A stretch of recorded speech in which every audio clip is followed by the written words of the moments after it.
सोलापूर महानगरपालिकेला जी 20 बस या ठिकाणी आलेल्या आहे, हे 20 बस आपण पासिंगसाठी आपण सोलापूर एक्झिबिशन सेंटर या ग्राउंडवर आपण हे बस या ठिकाणी ठेवण्यात आलेले आहे.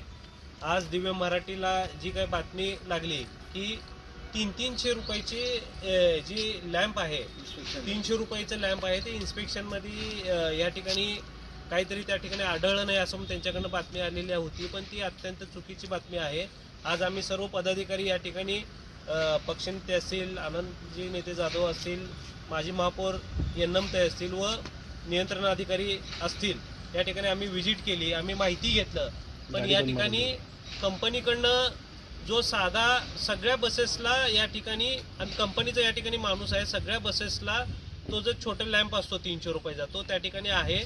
आणि 5 ते 6 गाड्यांना त्या कंपनीकडून 200 का 300 रुपयाचा तो लॅम्प आहे, तो लॅम्प लावायचा राहून गेला असेल. पण या ठिकाणी चोरी झाली असा हा प्रश्न कुठेही नाही, कारण का 24 तास सिक्युरिटीमध्ये 2 शिफ्टमध्ये सिक्युरिटीमध्ये आपण या ठिकाणी माणसं ठेवलेले आहेत. आणि त्यांच्या कंपनीचा माणूस देखील या ठिकाणी आहे, त्यांनी देखील या ठिकाणी कबूल केली की यदा कदाचित कंपनीकडनं पण राहून गेला असेल. तो 200 का 300 रुपयाचा लाईटचा लॅम्पचा लाईट आहे, तो बॅक साईडला असतो. पण या ठिकाणी चोरी वगैरे या ठिकाणी कुठलीही झालेली नाही आहे. आज दिव्य मराठीला जी काही बातमी आलेली आहे, मला त्या बातमीच्या अनुषंगाने मला एवढंच सांगायचं आहे की त्या बातमीच्या अनुषंगाने आम्ही या ठिकाणी व्हिजिट केली असता या ठिकाणी कुठलीही चोरी झालेली नाही आहे असं मला सांगायचं आहे. परिवहनसाठी ज्या 20 बसेस आल्या आहेत त्या अतिशय सुरक्षितपणे सोलापूर एक्झिबिशन सेंटर इथं लावण्यात आलेल्या आहेत. याच्यात कुठल्याही प्रकारची चोरी झालेली नाही. हे जे लॅम्प आहेत हे कंपनीकडनं 5 ते 6 गाड्यांमध्ये बसवायचे राहिलेले आहेत, कारण कंपनीचा माणूसही इथं उपस्थित आहे. तो सर्व इन्स्पेक्शन करतो आहे. RTOला गाडी पाठवण्याच्या आधी सर्व इन्स्पेक्शन करून कंपनीच्या मार्फत पाठवली जाते.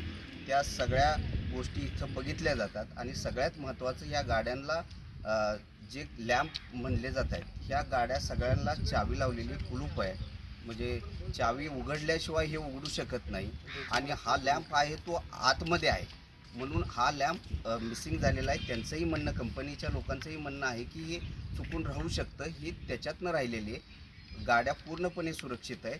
कुठल्याही प्रकारची महापालिकेच्या वतीने या सगळ्याची काळजी घेतली जाते की कुठल्याही प्रकारचे पद्धतीने बसेसचं नुकसान होऊ नये. आणि अतिशय सुरक्षितपणे या बसेस आलेल्या आहेत त्या सांभाळल्या जात आहेत. आणि चांगली बससेवा, चांगली परिवहन व्यवस्था आपण उभी करतो आहे. आणि हे पहिलं पाऊल आहे. तर माझी सर्व पत्रकारांनाही विनंती की चुकीच्या पद्धतीने बातम्या जाऊ नयेत, जेणेकरून आपल्या सोलापूर महापालिकेची किंवा परिवहन व्यवस्थेबद्दल प्रश्नचिन्ह निर्माण होतील. अशा कुठल्याही पद्धतीच्या बातम्या देऊ नयेत, कारण फार दिवस झालं परिवहन व्यवस्था बंद आहे आपली, आपण नव्याने उभा करतो आहे. तर आपल्या सगळ्यांच्या सहकार्याची गरज आम्हाला लागणार आहे.